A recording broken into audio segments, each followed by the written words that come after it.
I'm always happy to talk all things Andy because he's, a hero, and I always get excited when I meet other fellow Manchester fans. I basically just like stalked him on Twitter, and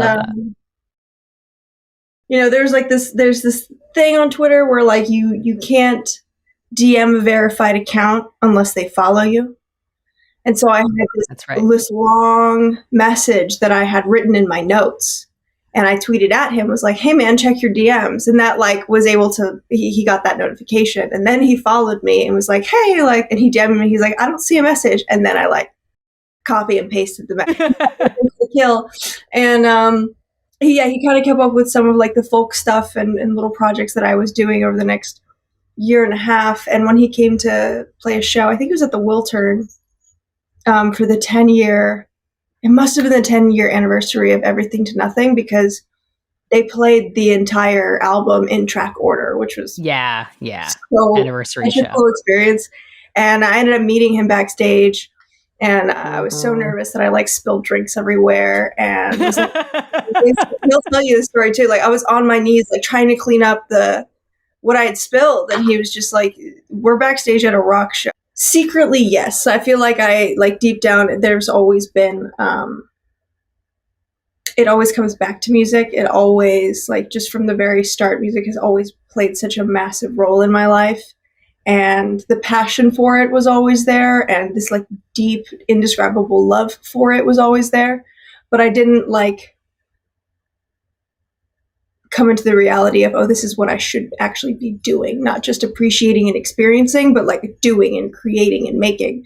That didn't happen until I was about probably 20 years old.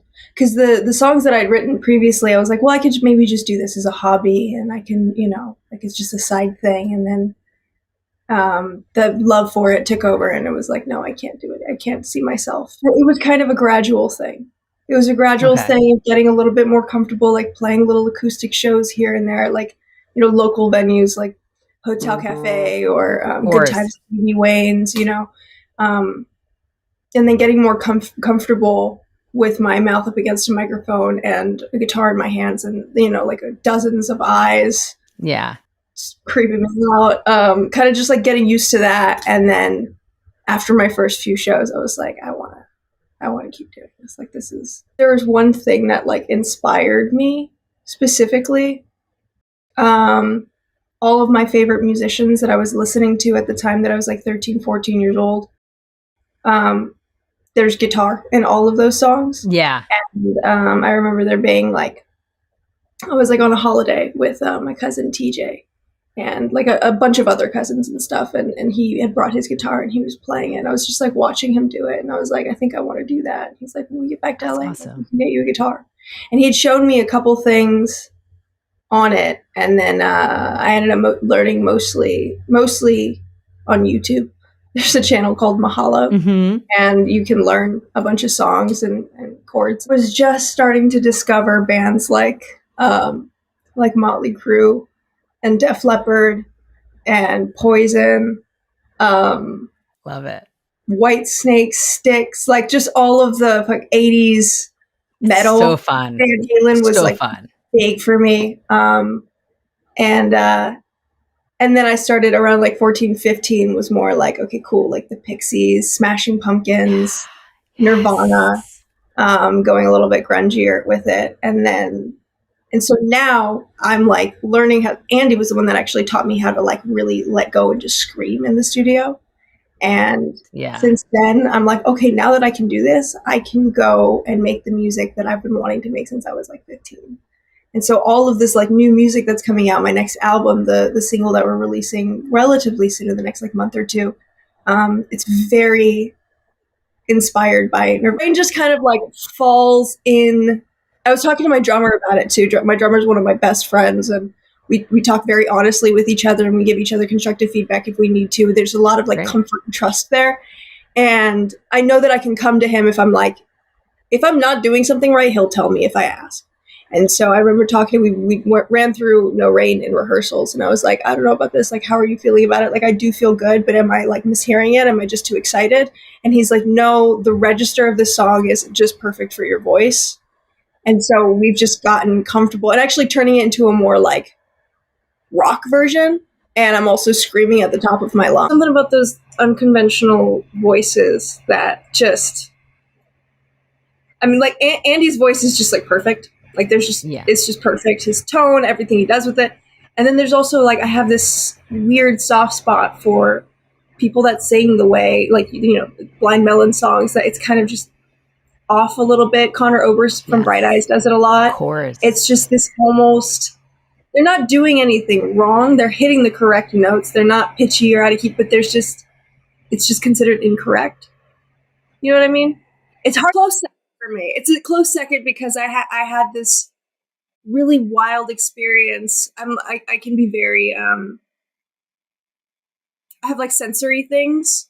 And so I can sometimes get like overly stimulated by certain sounds and mostly with music. I'm trying to figure out a good way to describe it. I think I describe it pretty well when I'm in therapy, but like it's almost like a body high. It's almost like if the song hits just right, it's like I took like an indica edible or something like that. And I had that experience with Exit Music for Film, and it was just, I have it with a lot of Radiohead songs and a few Manchester songs, and that's how I know it's like really special because I know a lot of B-sides. I've like done, one of the benefits of being a younger Radiohead fan and like not growing up with it is now everything's on Spotify and Apple Music. You're right. So it wasn't hard for me to find Worrywart the way it was for people when it first came out. You had to go to a secret website, all these things. But like stuff like Maquiladoria and How Can You Be Sure and Worrywart, like it's a lot easier to find because it's all in one place. So when I did my Radiohead deep dive, I found all really funny you say that because when Luke asked me to come on stage at Boston Calling, so we're at different levels musically, completely different levels musically. I'm more like, I have other friends out here in LA that are like part of like the local punk scene. And like when we're looking at like streams and how well our music does, I'm in like the small unknown local band section with just like music. I love that. Luke is not, okay? So when I played Boston Calling, it was the biggest show that I had ever played. And by the end of my set, there's probably like 1,000, 1,500 people, maybe 2,000. I'm not good with numbers, but I was like, this is great. This is exhilarating. At the time of my life, the stage was massive. I was running back and forth, having the best time. And then Luke was like, you should come on and sing our song with me. And I get on stage, and there's like 5,000 people, and it was the first time I'd ever seen an audience that I like the first like 10 small acoustic shows I did, I was nervous. Now when I do acoustic shows, I don't even rehearse. It's like fine. Oh, that's great. And then the first, like when I went on tour with the Revivalists just recently, the first like 2-3 shows with like audiences that big, I was nervous. And then by the time we made it to Ryman Auditorium, I was like, I got this, we're fine. You got it. So it's like, it kind of just, it takes me a few shows to get acclimated to the size of the audience. And then once I've played a few shows, we'll describe it. But you mentioned Eyelids at the beginning of this call. And one of the recent times that I played a show in France. Because again, like I am very green. I'm very new at all of this. I've only been doing it for a few years. And I'm still in the just super beginning stages. So I didn't think that something like this would happen for, you know, at least another 10 years. And so I'm in France and I'm doing an acoustic show and I start doing Eyelids. And when it comes towards the end where there's 3 different melodies and 3 different kind of like vocal sections that happen. And I was doing the lead and like a group of people to my left were doing one of the second melody. The harmonies and stuff. And I like stopped and I was like, are you guys down to like help me out with something? And they were all like, yeah. And so I was like, okay, so this side, keep doing what you're doing. And then I taught the other side of the room the third melody section. And then we all did it together. That's beautiful. And it was insane. For a few weeks, like I just wouldn't let myself get too excited about it. And I remember the day I got the news, we were in South Carolina. It was like maybe our second day on tour, and I joined my band for lunch or something, and I needed coffee, so I walked across the street, and they were up on a roof, the roof of the restaurant they were eating at, and so I could kind of see them from where I was getting the coffee, and I got the text that I got the gig, and I immediately like called one of my team members. I called my friend a house dude, and I was like, "Does this mean I can get excited now?" And he was like, jumping up and down, jumping up and down, just super excited. And then I saw like my band and like my whole road crew, and like everyone was just like up there doing the same thing, and it was this very cinematic. It depends if I'm writing with someone or not, because like with Andy, there is no specific way we'll do it. Sometimes we'll take a song that I started and start from scratch and like redo all of it, or we'll just change a few sections, or we'll start completely from scratch without anything that I brought. Um, it depends if I'm writing with someone or not. Because like with Andy, there is no specific way we'll do it. Sometimes we'll take a song that I started and start from scratch and like redo all of it, or we'll just change a few sections, or we'll start completely from scratch without anything that I brought. But with me, just like by myself, my process is it starts with a chord progression on guitar, like one that's not too similar to ones that I've used before, and then I just keep humming until a melody comes out that I like. And then once I've got the melody, I record it on my iPhone, and then the words come. And then once I get it's typically I'll either only do the choruses first and then move on to the verse, or I'll do all of the verses first and then move on to the chorus. Going back and forth is sometimes hard for my brain. I struggle a lot with bridges. Okay, yeah. Sometimes I just don't include a bridge. I think so. Definitely, well, pretty much anything but here and now. Yeah. It sounds messed up, but yeah, the 90s and the 80s and the 60s and the 70s, like I just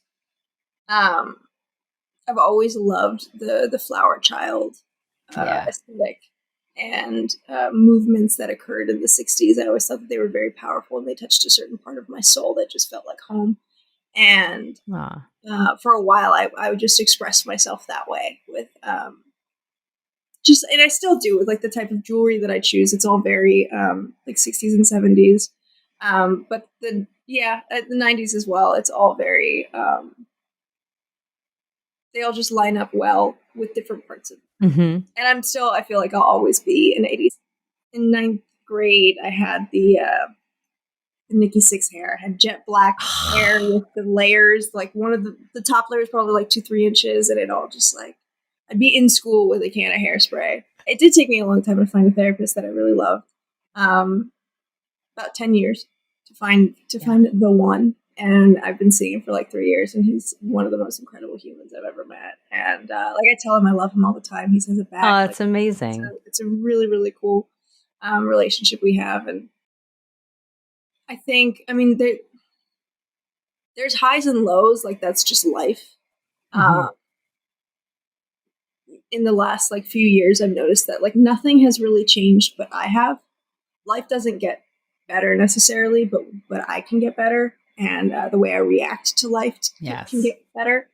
And I know that I still have like bad days, but it's definitely the healthiest I've ever been. And I've also noticed I didn't like believe people for a long time when they'd say like physical, like, being active can really help with mood, and sleep and everything. And I just didn't believe them. I was like, well, I'm not going to run. Like I don't run unless I'm being chased.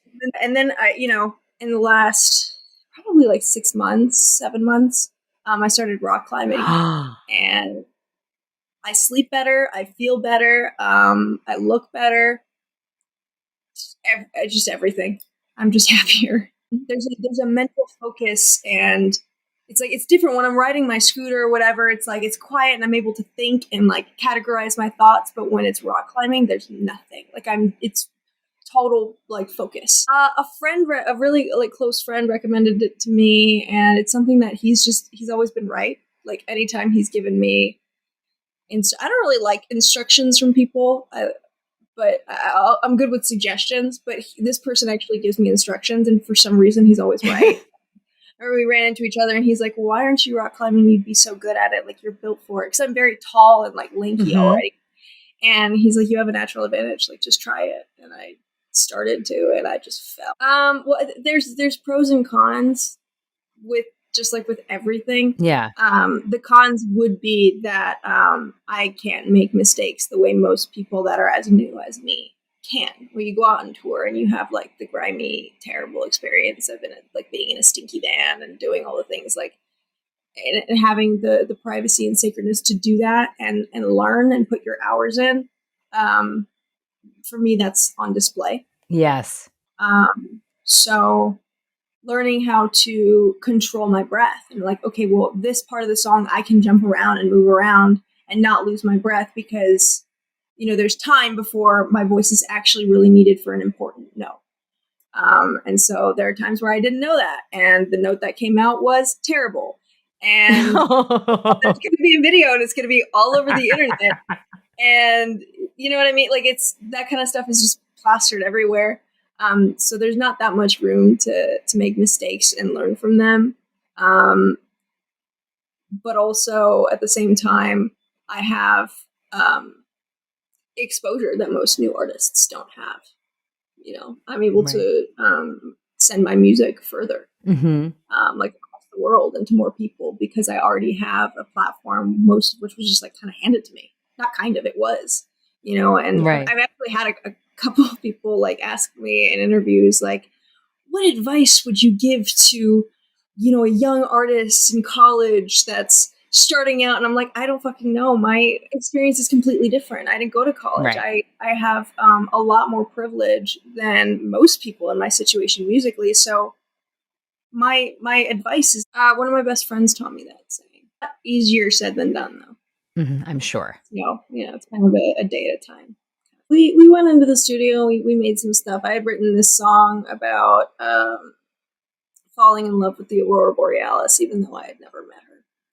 And I took it to her, and she was like, "I love this idea, and let's roll with it." And we like made like a demo out of it, and it was really really dope. But then she and I, it was like some like weird astro hippie music.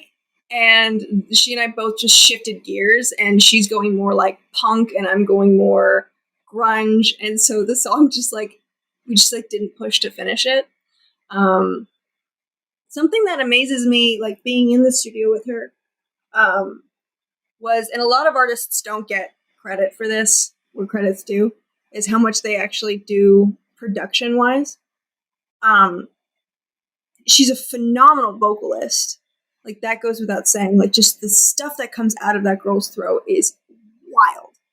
But to see someone, because having a producer mind is different. Yes. And having that ear and having that mind is a very special thing, and she has it. And seeing her actually produce, like not just songwrite, not just, you know, vocal production, but like like proper production, where it's just me, her, and an engineer. It's astounding. And I don't know if people actually go and like click on the song credits and see like how much she actually does, but she does a lot. I don't know where I would begin, like in every sense of in every sense of it, it's helped me. You know, there's different kinds of upset. If I'm angry, if I just need to get things out, you know, it's a lot of like touche amore. I discovered from one of my like skater buddies. Okay. But yeah, I mean, some of it is most of it's through friends, but a lot of it is I just go on deep dives. Yeah. And I actually pay attention when someone's like, no, this is really good. And you should check it out. A lot of the times I actually will. Like that whole Marcy Playground record. Yeah. It's like Sex and Candy's a good song, but I never really loved it. Right. And I realized that I had already saved a couple other songs on this record just for one of my playlists. And I was like, okay, maybe this really is worth a listen. And I listened to the whole album and I was just blown away. Kind of just like to trust the process. Yeah. That, you know, God's got me and trust that, have faith in that. Well, Gavin and I are friends, and we became friends like a couple years before that project was actually made. Oh. We never had any scenes together. But he like had some scenes, I think, with like a spider or something like that. And he was like texting me pictures of like his gunshot wound and things like that. But yeah, no, we didn't have any scenes together. We were never on It Gets Morning by Bright Eyed. Like I had a couple people, especially like one of my closest friends, Mel. She's like exploring songwriting and putting out her own music. And she's got the most insane melodies. And she was talking to me about my writing. And she's like, how did you learn to write like this? And I was like, I've told her 5 times. I'm like, listen to this album. The kid, I saw High School Musical live, but I don't know if that counts as like a concert. Sure. I saw Chris Brown's Fame tour. And that's cool. Other than the Lord of the Rings, because I don't think that counts. It's like saying like, oh, who's your top 5 favorite bands, and someone mentions the Beatles. It's like that doesn't count. Lord of the Rings doesn't really count. But Captain Fantastic, which also has much anything I own by Gautier or Galliano, or Vivian Westwood. Like those are some of my favorite. Amazing. Favorite belongings of mine. Do you collect anything? Jewelry. Clothes and jewelry. Yeah, I collect a lot of oddities. These are all well, yeah, cool. She got this oddity I collect. Yeah, I collect a lot of, this is my altar, and I collect a lot of, like, I'm very open about who I am on the internet. Like, I check in with some of my friends too. I'm like, I just want to make sure like there's a congruency with how I am in person and what I put on the internet, because I don't like catfishing, and I want to be like as authentic as possible. If I am going to be on social media, I let people know if I'm using filters and things like that for the most part. My friends are all like, no, it's pretty accurate. So I think different categories. Like my fashion role model would be Vivian Westwood, rest in peace.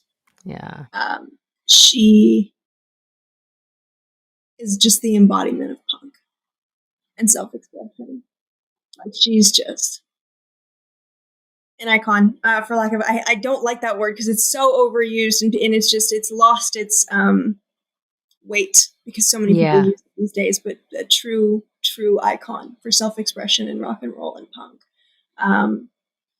Musically, I have so many. I know I've already listed a few. Like Andy's one of my role models musically, but also as a person, he's a phenomenal. I don't know if you've had him on the show or if you plan to. But he's just one of the funniest, kindest human beings. He's an amazing husband to his wife. He's an amazing father to his children. He's a fantastic bandmate to his guys. Like he's just an all around solid human being, humble, and